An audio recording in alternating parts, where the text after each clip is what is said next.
After years of city life, the ceaseless traffic, shouting neighbors, the neon that never let the sky truly go dark, I finally decided it was time. I needed somewhere peaceful, somewhere I could breathe. So when I found a charming old house on the outskirts of a small town called Hollow Creek, nestled among rolling hills and framed by whispering woods, I felt like I'd stumbled on a miracle. The place had character. Ivy climbing its stone walls, a rickety porch swing, windows that caught the light in strange, lovely ways. The real estate agent seemed relieved just to be rid of it. A steal, he said. Some buyers had backed out, citing bad feelings. Superstition. I laughed it off. Maybe that was why I could afford it. I moved in on a bright June morning. The air smelled of pine.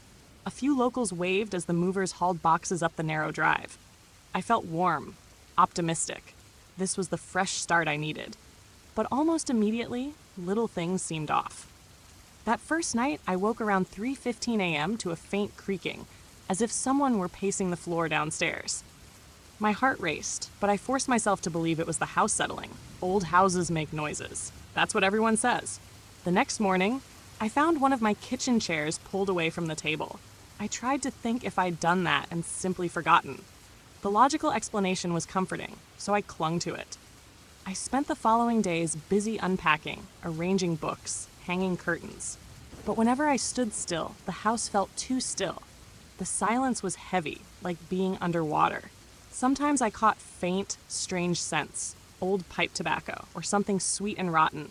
They vanished as quickly as they came, leaving me to question my own senses. Section 2. Stranger Signs. A week after moving in, I decided to explore the woods behind the house. They were beautiful, sun filtering through the leaves, bird song echoing. I felt calmer out there. But then, maybe half a mile in, I found something that chilled me to the bone. A small clearing, at the center of which sat a crude circle of stones, blackened by old fires. Around it were scraps of cloth tied to trees, some with odd symbols scrawled in what looked disturbingly like dried blood. I hurried back to the house, telling myself it was just left over from teenagers messing around. Still, that night I dreamed of standing in the circle, surrounded by shadowy figures whispering my name. Over the next few days, the disturbances escalated. Doors slammed when there was no breeze.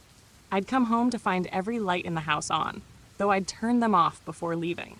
Once, I found a muddy handprint on my bathroom mirror, far too large to be mine. The worst was waking one night to see a dark shape at the foot of my bed. I froze, every instinct screaming. It didn't move. I snapped on the lamp, and it vanished. I was left shaking, my breath clouding strangely in the warm room.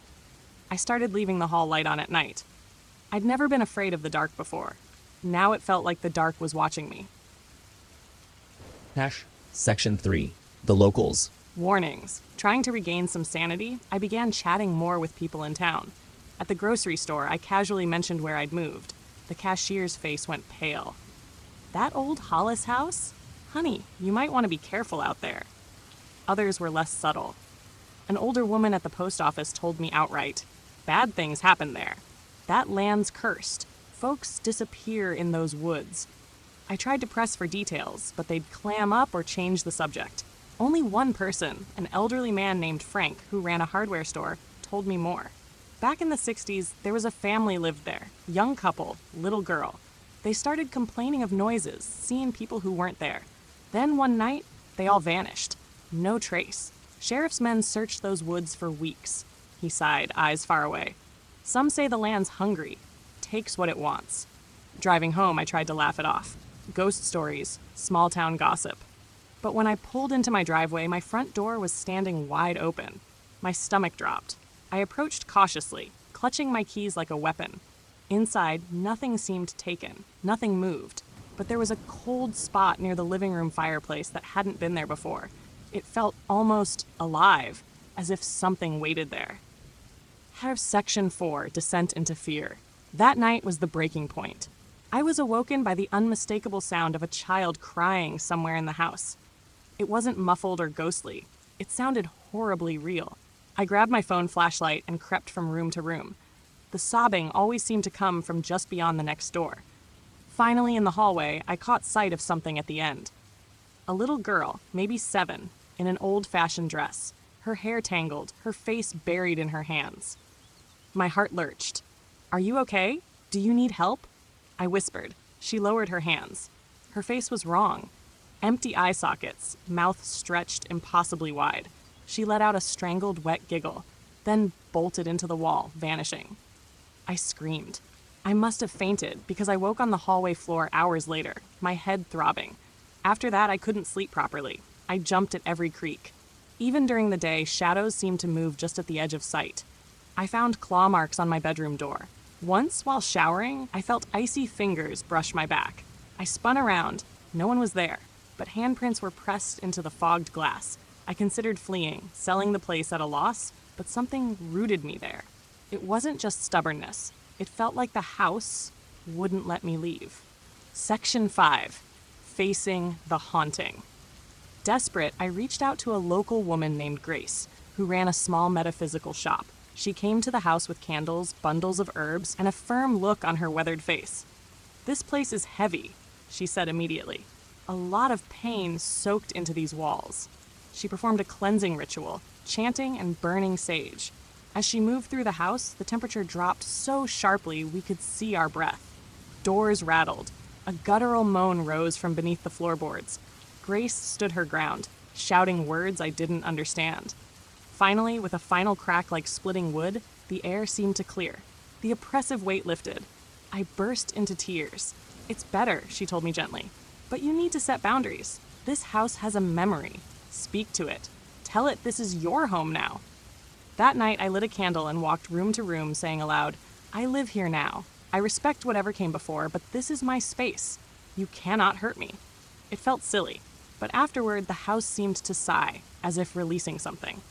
Section 6. The peace that follows.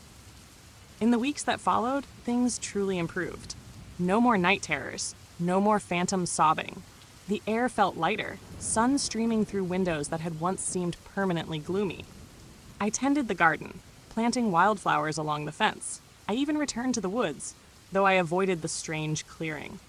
It felt important to reclaim this place as mine. Neighbors began dropping by with pies and fresh eggs.